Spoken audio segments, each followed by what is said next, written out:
Welcome back to the PhotoCEO Podcast, where hosts Megan Mondrell and Frederica Gullickson teach you how to build your photo business by listening to your intuition, taking empowered action, and embodying the PhotoCEO mindset.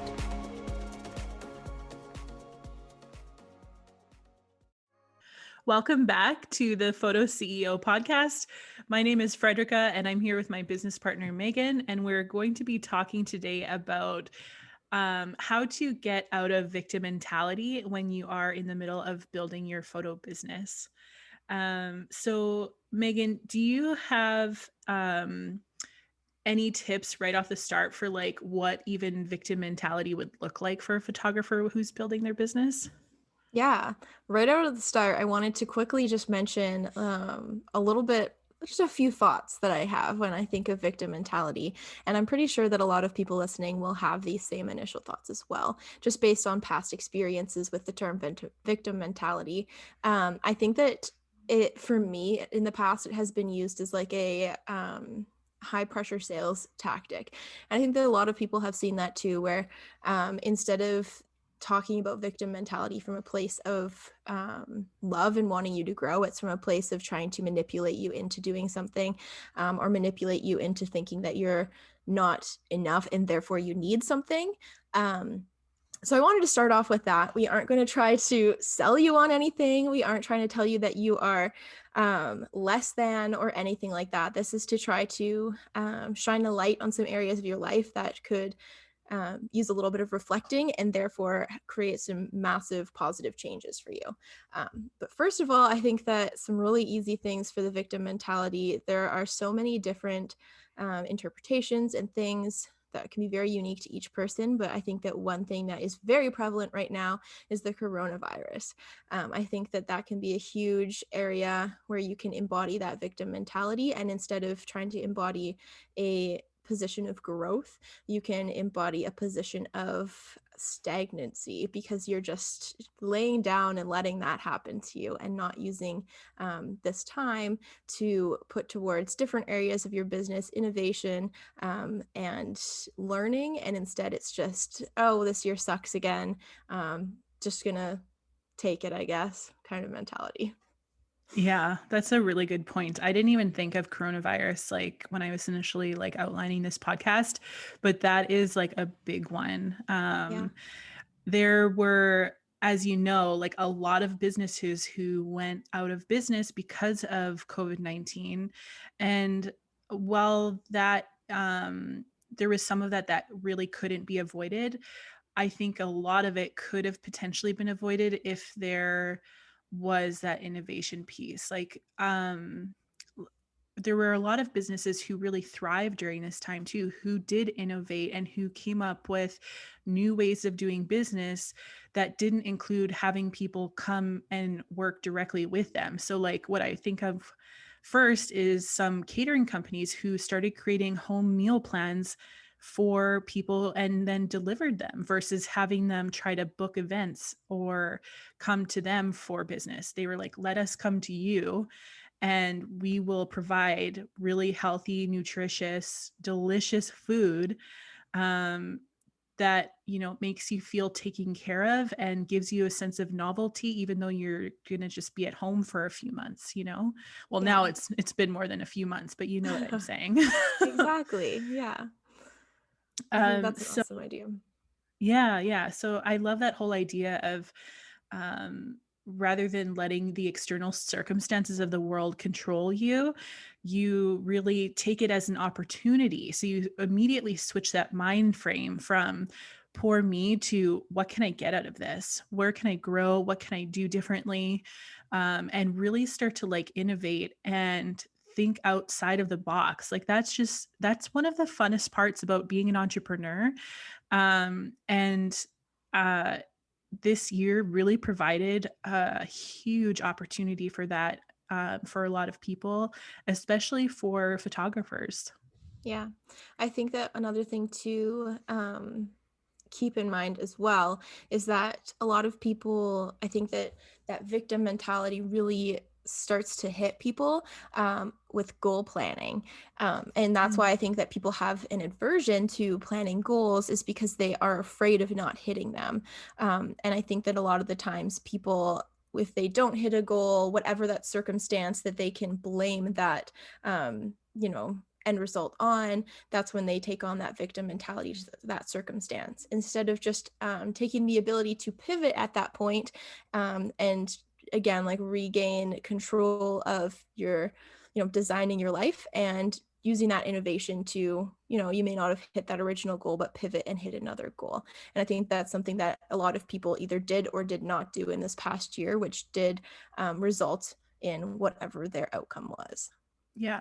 And I think the other thing to mention with goals too is a lot of times when people are setting goals, they're setting them as like an external, the goal is influenced by an external source. So like if you're setting a goal to earn $100,000 this year, rather than like have that as like kind of like a sideline goal, but the real goals should be placed around what activities are you doing in your business to get you to that $100,000 mark.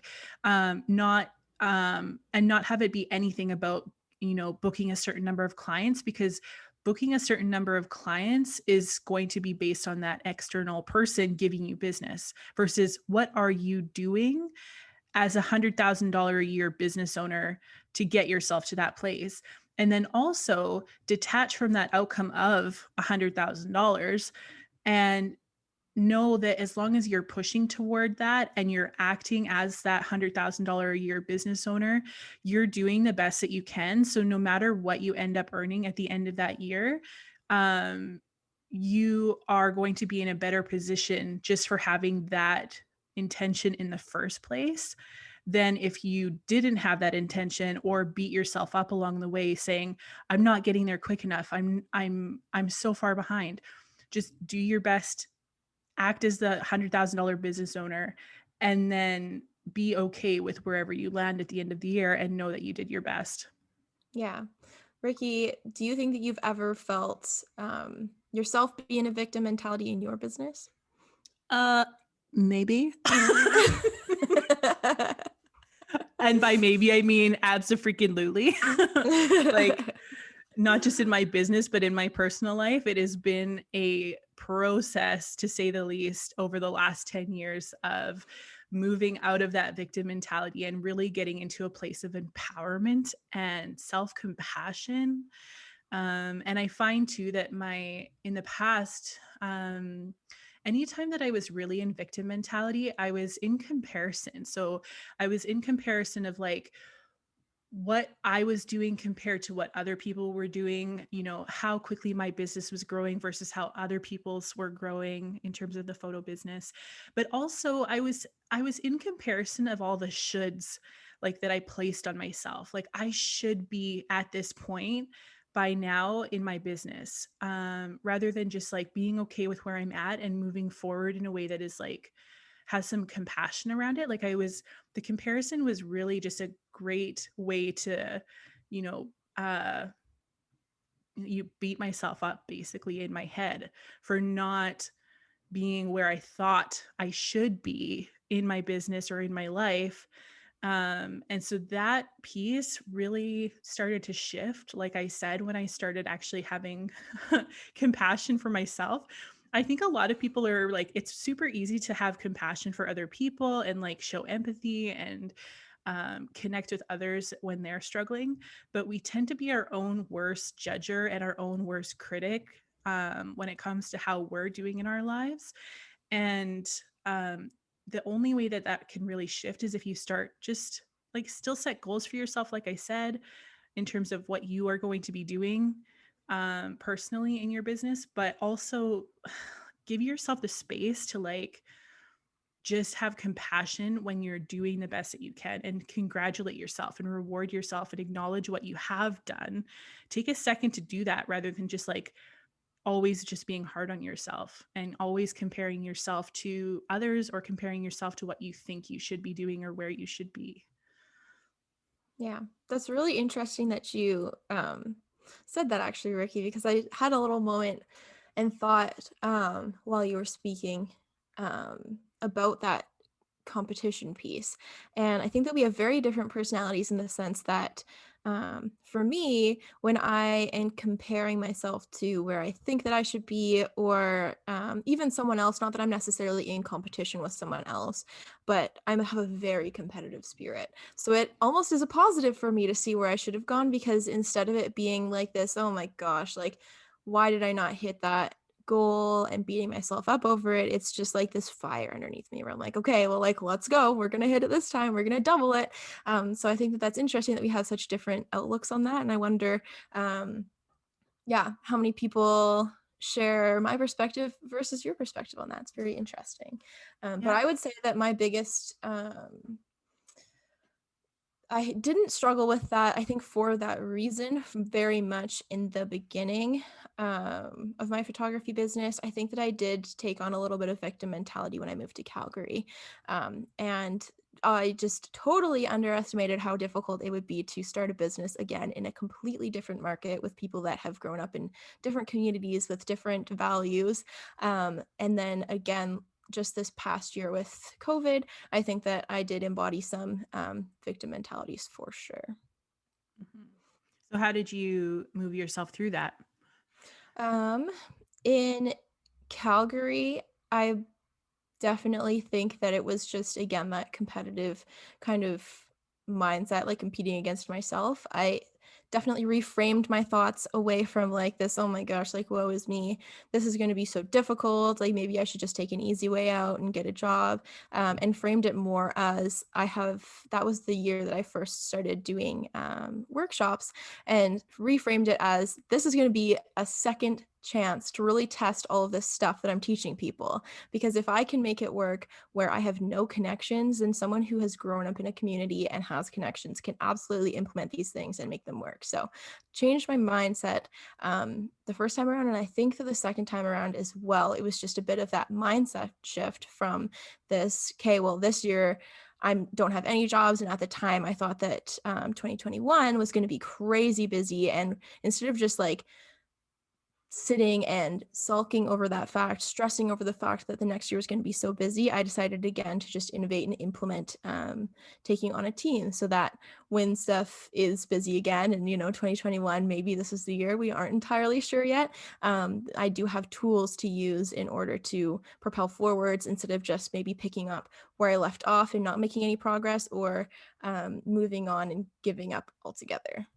Mm-hmm. Or in the case of 2021, if it is like as busy as a lot of people are predicting, or even into 2022, like taking that action prior to like building your team, and for example, taking that action to build your team to prepare yourself for the coming years is really important, so that you also don't end up into overwhelm and burnout, which would potentially cause you to rethink your position in this business too, right? Like Yeah. that's really important to like really think ahead about how you can get out of that victim mentality and like figure out a way to make your business work for you no matter what the external circumstances of the world are giving you. Exactly. I think that it's all about just shifting your focus. If you're focusing on your areas of lack or what external circumstances or sources are hurting you, then you're just going to embody that victim mentality. Whereas if you're focusing on growth and other areas of your life that are positive, even if you can't focus on another area in your business specifically, if you take a short moment to focus on other things, growing in other areas, it's just much easier to rebuild yourself in in a time where you've kind of broken yourself down a little bit. Yeah, totally. um So let's talk about maybe some client experiences then, for a Yeah. little bit. So, have you ever worked with clients who were in victim mentality or complained a lot? And then how did you handle that? Yeah, that's a very interesting question. I don't know. I think like one of the main examples that comes to mind with a client that's in a victim mentality um, is just on wedding days. I think that a lot of the time it's easy to get very overwhelmed on wedding days and embody that like everything is happening to me, I have no control kind of mentality. And so, in a sense that you're in one of those scenarios, it's very important to be able to recognize when you are undergoing one of those states, because then it's easier to recognize in other people and help them through it.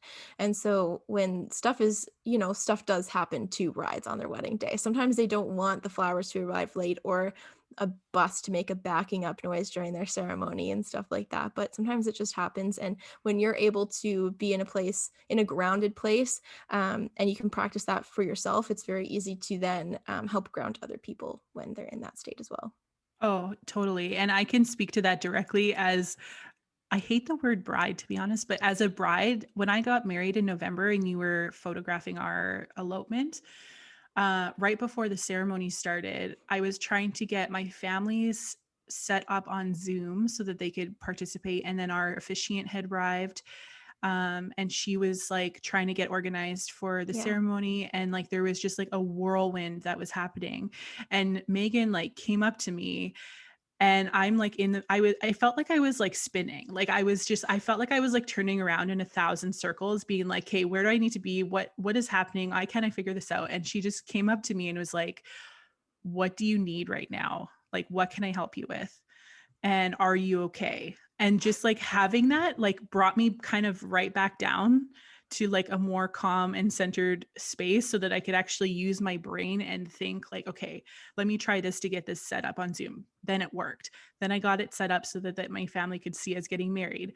Then it was just a matter of getting out and talking to the officiant when she was set up and going into the ceremony at that point.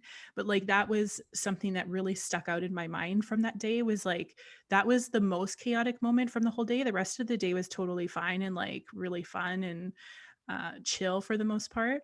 It was just like right before the ceremony that everything kind of like felt like it was imploding, and having you come up to me and be like, are you okay? What do you need? Was huge, huge, huge. So Yeah. just so that you know, like that's the impact that you have when you are in a place of being grounded and can be willing to help other people. Yeah, and I think that it just comes back to, again, like, one of the main things I mentioned, shifting focus, but also just like knowing that you can take control of your own situation. And sometimes it's difficult for people who are going through that victim mentality. They're going through something that feels uncontrollable, to know that they can take a step back and ground themselves and take control of it. So if you're able to be that person where you can just be like, okay, just a second, what do you want to do? Let's like break this down a little bit. I think that it just helps people immensely with getting out of that like whirlwind, as you said, and just stepping back into an area of empowerment and control. Totally. And that makes me like think about, I was like, okay, what was really making me spin out in that moment and putting me into victim mentality, my goodness, of like, why is this? I don't normally think like, why is this happening to me? But I'm pretty Yeah. sure that's what I was thinking in that moment. Like what is happening right now? The thing that was really making me spin out of control a little bit was the fact that we were getting married at sunset, and I wanted the photos and video to look a certain way, and I wanted us to be married at sunset. And because we were in the mountains, that looks different. Like the sunset goes behind the mountain versus behind the horizon, right? So um, it was actually the external world. It was the external sunset that was controlling my anxiety of like, Yeah. I need this to be happening right now. And because sunset, it happens in a flash. Like the sun goes down within minutes once it starts. And so the time frame is really short. And I was letting that external thing that didn't actually really matter a lot in terms of like what it means to get married and marry your best friend. I was letting that control how I was feeling and control my experience until you came to me and was like, Kate, get grounded, basically. Right. It was so helpful. Um, I'm just thinking about the same question for myself. So, like, if I've worked Yeah. with any clients who were maybe in victim mentality or complained, um, I've definitely had clients who were less enthusiastic than others and like maybe not as happy to be there on certain days, like maybe if the weather was a little bit rainy or whatever. And they can be a little bit more challenging to work with. Um, I don't make it my job to like shift people out of their mentality. All I can really do is to like stay focused in my own mentality and be, like you said, grounded, and then just help them through it as best as I can.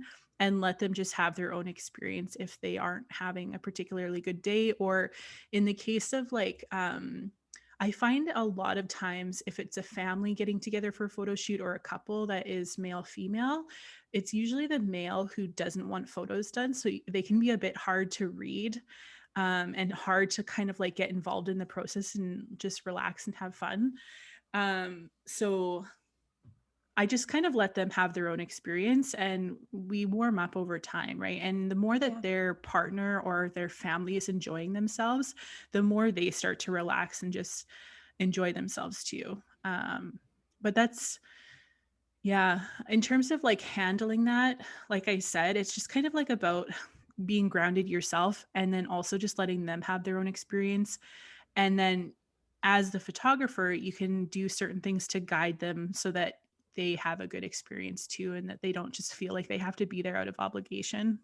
Yeah, and so actually, like a term that you could kind of study up on, that is actually a bit of a sales technique, but would work. It's sales to me just means influencing. So basically, you're selling stuff every day. You're influencing people every day, whether you're in an influencer position or you're just like talking with a friend.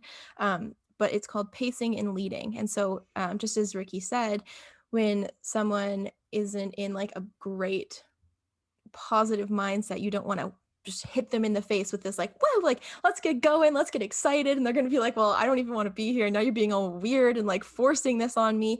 And so pacing and leading is following their pace, see, like meeting them where they're at, letting them have their own experience, and then incorporating a little bit more of that positivity, a little bit more of that excitement as you go to lead them in that direction, so that by the end of the shoot, they're where you want them in the sense of having a great time, creating good memories, but you didn't just like smack them in the face with that when they first arrived. Yeah, that's huge. Like, no matter what you're doing in your business or in your life, if you're working with other people or having to coordinate with them or do whatever, it's so much easier to meet them where they are, and then, like Megan said, lead them to a place that is maybe going to be more beneficial to them. Uh, Especially in terms of a photo shoot, right? Because like I'm sure we've all experienced clients who like look like they're frowning or like look like they're not having a good time. And Yep. so yeah, the more that you can lead them to like at least enjoying the experience, or I mean, I've had cases where even if they're just faking it and they're not necessarily having a great experience, when they get those photos back, it looks like they're having a great experience. And then that's when that emotion is elicited, and that good memory is elicited versus in the moment sometimes. Yeah. Um, And I think that that all comes back to being grounded too, because like I've had guys show up to the photo shoot where it's, the girl planned this whole thing. Obviously, he agreed to come, but he is just being a hard ass, like just giving me a hard time, you know. And so, if you aren't grounded, you're going to get shaken up by that. And so, yeah, making sure that you're grounded so that you can just kind of like combat that however it needs to be combated. Not like necessarily an aggressive, but if you want to like, challenge him a little bit and like, if he's throwing some punches, you can like playfully throw some punches back at him until you're at some sort of like, you know, middle ground where guys are kind of weird, I feel like, with like earning their respect at a photo shoot, but where there is that like, mutual respect and understanding that, you're giving him your time, whether it was his girlfriend who planned it and, he agreed to be there. So, you can definitely lead him to a place where he's at least going to like the photos later. Yeah, I actually have a really fun story about something like similar to that. Yeah. Rather than it being in a couple, it was actually a family that I was photographing. And the mom had two teenagers, and teenage boys typically, like, that is like the last freaking place that they want to be on their weekend is at a freaking photo shoot with their family. So I knew going into this that this particular young man was not going to want to be there. And I went into it with the idea that like, I went up to him and I said, hey, listen, I know that this is like the last thing you want to be doing today. So why don't we get your photos done first? And then we'll do a couple family shots. And then you don't really even have to participate at that point. But why don't we get yours done first? We'll make it super quick and painless. And then we don't have to worry about like the rest of the shenanigans or whatever for the rest of this photo shoot. And he really appreciated that. He was like, thank you so much. And afterward, his mom told me that on the way home, he was like, oh, that wasn't so bad. Right. So like I totally shifted that experience just by acknowledging the fact that he didn't want to be there. And I respected that and just worked with him and met him where he was so that he felt like he was being seen and heard and respected. Yeah, exactly. And I think, yeah, we could go on for hours about that, but I feel like in scenarios like that too, sometimes like people like to throw little jabs at you or something, and I think that the best way to handle that too is to like not ignore it, and because then it's just like making it awkward, and then you probably like overthink like, oh gosh, like should I have done that? So that's why I like to personally like throw a little jab back, because I'm like, I hear ya, you know, don't mess with me. Let's Yeah. have fun here. But anyways, moving on, we're getting into a totally different topic. I just wanted to add one last thing. Yeah. Humor is a great way to break the ice with people who Mhm. are harder to work with. And if they are like kind of giving you some jabs like that, like again, meet them where they're at and throw some humor back at them somehow, you know? Yeah. That just it really kind of diffuses the awkwardness and like at least over time, like it might not diffuse it right away, but if you keep having that dialogue, and just kind of be lighthearted and yeah, it's not take yourself so seriously. Yes, That helps exactly. a lot too. Yeah. So, one thing that I did want to ask you, Ricky, is what secondary belief was there to staying in that victim mentality? Yeah. So this is a really interesting concept that I have learned recently in some personal growth that I have been doing. And so anytime that we're in victim mentality where we're kind of like throwing ourselves a pity party, there is a secondary benefit to that. And a lot of people don't consider this. They just think, poor me, poor me, poor me. But really, the secondary benefit of you're like, oh, I can't do this. I don't have enough time. I don't have enough money. I'm working from my circumstances. Like, this is just isn't going to work. Poor me. I can never get ahead, whatever. There is a secondary benefit to that. And in my case, it was let's go back to this whole idea of like, I can't figure this out. Well, the secondary benefit is if I figure this out, if I don't figure this out, then I can continue to play small and have the excuse that I'm trying and I just can't figure it out. The secondary benefit is safety. It is getting to stay small. It is not having to put yourself out there. And so that you, like, all of those things lead to safety in terms of like what your ego considers being safe. And your ego considers being safe anytime that you don't put yourself out there and you stay small and you go under, like, fly under the radar. So there are benefits to why we self-sabotage and why we let Yeah. our brains self-sabotage us and our like any of our thoughts that do that too. So really think about like what is the secondary benefit for you that could explain why you are staying stuck in victim mentality. Yeah, I feel like if you don't understand that there are benefits, it's very easy to think, oh, that's not me, I don't do it. But when you really realize that you're trying to release yourself from that tension of growth or uncomfort, then you do start to realize that you may embody that more often than you thought that you did. And I think that another, maybe less common, but also like when you're trying to take that victim mentality very publicly, I think that's something else that we look for is just that um, that like external what's the word, external Validation. validation, yes, of people saying like, oh no, what are you talking about, you're good, oh no, what are you talking about, that kind of thing too. So personally I don't like seeing that because it's like, I don't know, it just personally bothers me a little bit. But I think that that's another secondary benefit as well, is that if you put yourself into this victim mentality, then people will be there and build you up instead of you having to build yourself up. Yeah, oh yeah, that's true. A good example of that would be like, um, even in like your personal life, if you like did your hair a certain way and somebody was like, wow, your hair looks really good. And then you're like, oh, really?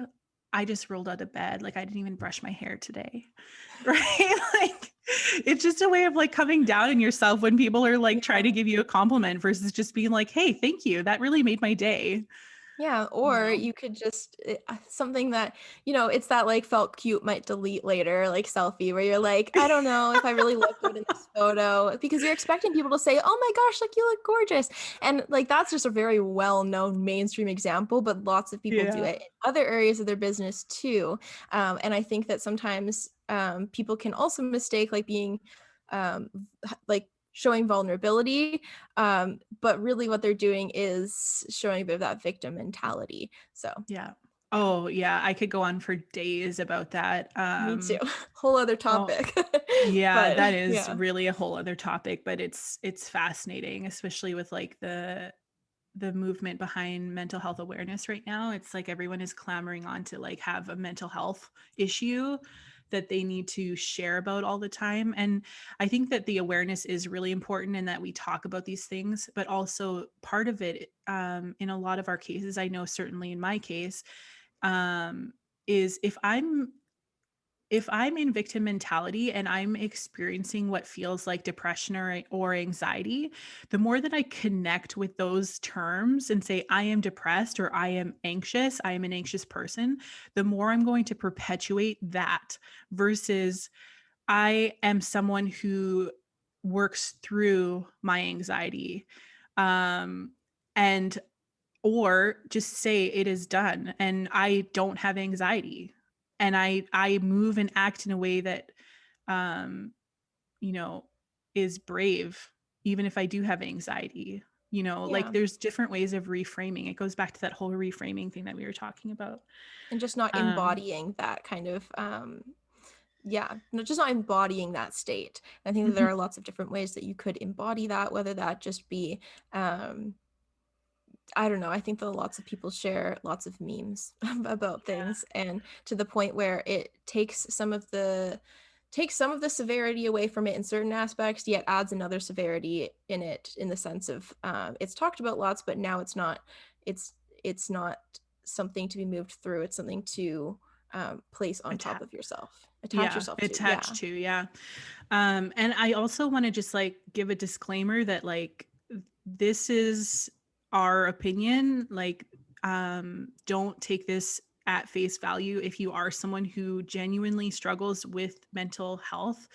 Um, this is just based on our own experiences and what has worked for us. And like, I can give a perfect example of like what you're embodying. Like, for me, if I'm in a state of like feeling low, if I'm laying on the couch, like flat, and I'm watching TV, that has a very different energy to it versus me sitting up straight on the couch. And that's just a good example, a small example of like what it means to like shift your body and shift your mind just slightly so that you can lift yourself up out of what you're doing or feeling, sorry, to like what you're feeling is in terms of like low vibes or whatever. Like if I'm feeling yeah, depressed on a certain day, which happens, like we all go through cycles, I know that if I lay on the couch and watch TV with my head down, I'm going to feel even worse versus I'm going to still sit on the couch if I'm having a lower day, but I'm going to make sure that I'm sitting up straight. And I'm also going to be making sure that I'm drinking water and just being gentle with myself. That yeah. has a very different energy than collapsing and always just for 8 hours, just staying in that one position. And that's just what works for me. I'm not saying that like what other people go through is not valid. It's just something that I've noticed in my own life. Yeah, and on that same strain, talking about how, there are people who absolutely struggle with these mental health issues and illnesses. I think that by attaching yourself to something that may not be diagnosed, or, you making this your reason as to why you can't do something, can also invalidate the people who really, really struggle with that kind of stuff. So I think that there's that other like flip of the coin too, to just be aware of. Yeah, I agree.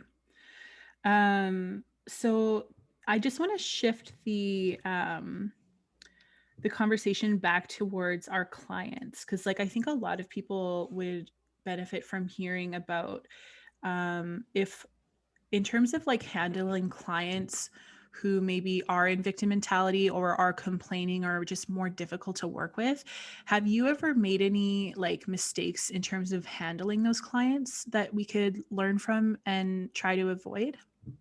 Yeah. That's a good question. I don't know. I'm not entirely sure if I've had people who have embodied that victim mentality. I've had people who have asked for me to do retouching on photos because they didn't like, their wrinkles or something like that. And in those cases, you can have like a loving but still like business-minded response where you just say like, I mean, I think that you're gorgeous, but I am more than happy to retouch that if you would like for the additional cost of X. But I think that does also go back to you attract what you put out there. So if you're one of those people who just, posts negative things or, just anything like that, I think that you may find yourself with more clients who embody that victim mindset. So I can't personally speak to many experiences where that's a case, other than the ones that I've mentioned, but I'm curious to hear what you have to say, Ricky. Yeah, just in terms of like handling difficult clients, I think it really like communication needs to be emphasized, like Mm-hmm. thoughtful communication.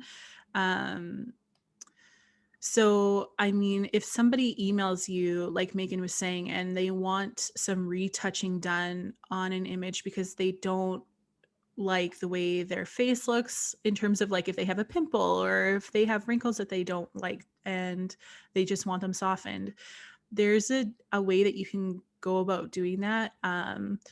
Like Megan said, of like saying, I think that you look great in this photo, but I respect that you want me to change this thing. Um, and for me, I would maybe approach it a little bit differently. I don't know if this is, again, going back to like the correct way of doing things. Like, I don't think there is any one way or one correct way of doing anything. But I would probably do the first image, like if they were wanting to print it, especially, I would probably do the retouching if it was under 15 minutes for no charge. But I would say, I can do this first image for you, retouch so that you can print it. Let me know if you want me to do any others, but it will be at a cost of this much per hour, or I don't know, per the whole gallery. Like you could charge for the Yeah. whole gallery too. And then, yeah, just say like, thank you for reaching out and letting me know. And let me know if you, once you send the image back, just be like, I hope that you're happy with it. And yeah, I think it's just, Yeah. does that make sense though? Like just being Yeah. really And like thoughtful with your communication in terms of being respectful to them, but also respecting your time and all of that. And a piece to go off of that too is that when you're dealing with just a client that has a victim mentality, it's always good to just try to be, kind and loving, but still not compromise your business values and morals and, what you need to do in order to make your business run. But I think what we need to be very careful about is when we get an email from a client being in a victim mentality that spurs our own victim mentality. And a Mm-hmm. really good example of this is, again, back to COVID, when someone, a bride or a couple, is in that victim mentality, like, woe is me, now my wedding has to be rescheduled, maybe for the second time. They're in a heightened state. It is very easy to then respond to that email in a heightened state. And so I think that's something that is very important that I always am mindful of, is to take a day. You don't need to respond right away, given that the wedding's not next week or something. But make sure that you are not responding and matching their heightened emotion, because not everybody is a perfect communicator.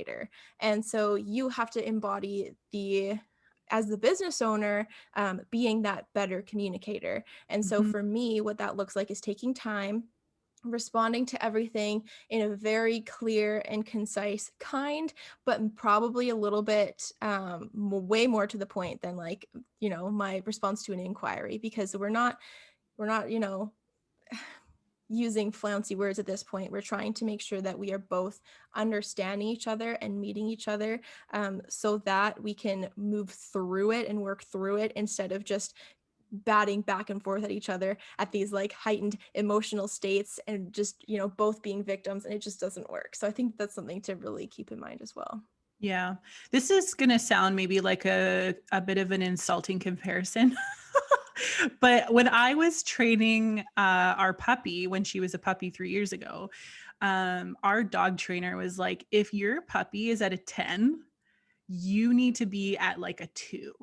Yeah. Because if your puppy is like, you know, running around and being crazy and like can't settle down and isn't listening, you being at a 10 and screaming at that puppy to like listen is not going to work. All it's going Yeah. to do is amp up the energy and create chaos.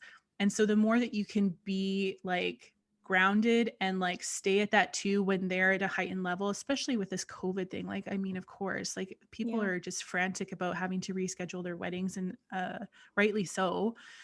um, but if they're at that heightened state, like Megan was saying, it is vital that you keep yourself at a 2, because Yeah. like you are the professional, and that's really the only way that you're going to be able to have like a good relationship going through that whole really random and tough experience, and come out the other side with a great review, a great client, and a great experience overall, even though it was a bit tough. And these are the things too that I know for myself, and I'm sure Ricky as well. These are the things that we want to speak to help you grow as a business owner. We aren't like, we do provide those like little how to's, but more than that, it's about these like personal growth and characteristic stuff that will take you to the next level, from someone who's going to blend in with the rest of them, who might have, an emotional response or not the best response to this email, to someone who not only is going to give a great response and serve that client, but also making sure that at the same time you're not, compromising your business values, not just giving them a great deal because they went through this hardship. Like there's a give and a take to all of this stuff, but this is what I personally am like super passionate about teaching about. Mm-hmm. Yeah, same for me as well. Because I think a lot of it is like, um, everything that you need to know, like put simply, everything that you need to know in terms of running your photo business is a quick Google search away. Yeah. What isn't a quick Google search away is shifting your perspective on how you handle certain things or how you carry yourself. Um, and that is where the transformation happens with us. Like we've both gone through these massive perspective shifts. Well, maybe I don't know about for Megan, but for me, I've gone through like a massive perspective shift, and learned so much about just how to look at things and how to like really switch my own lens of how I see the world and how I interact with the world. And that makes the biggest difference in terms of like business growth for photographers. Yeah, and one thing to say actually on that too is that while I definitely, with this my own like life standards, I went through a massive growth. But if you are someone who looks at your life and you're like, yeah, I'm pretty good, I don't really have that much that's like troubling me or bothering me, that's the best time to go Mm. through growth and transformation, because you can still be life changing and this huge shift, but it's easier because you're starting from a place that may not be as hardship or anything like that as someone else. So I don't think that anyone is in a place where they don't need to make a shift. And if you are on the side that maybe is more where I was, where you're good, you don't necessarily need anything, it's not like a dire situation, it's even better to start then. Mm-hmm. Yeah, that's a great point. So unless you have anything else to add, I think that we can kind of wrap up this episode. I think the last thought that I would give out is that victim mentality breeds pity, which then breeds procrastination. And procrastination is going to be the thing that kills your business before anything else.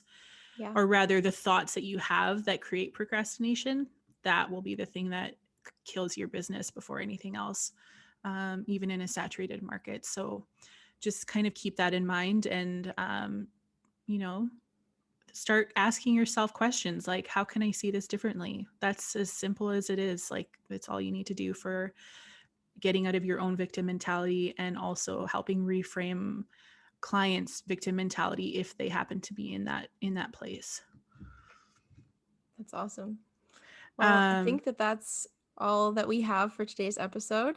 I really hope that you enjoyed it. That was a bit of a longer one, definitely action-packed, but you can find us on Instagram at PhotoBusinessDesign, and feel free to DM us any questions so that we can make sure that we are answering questions that are going to directly help your business journey. And we hope that you have a great week.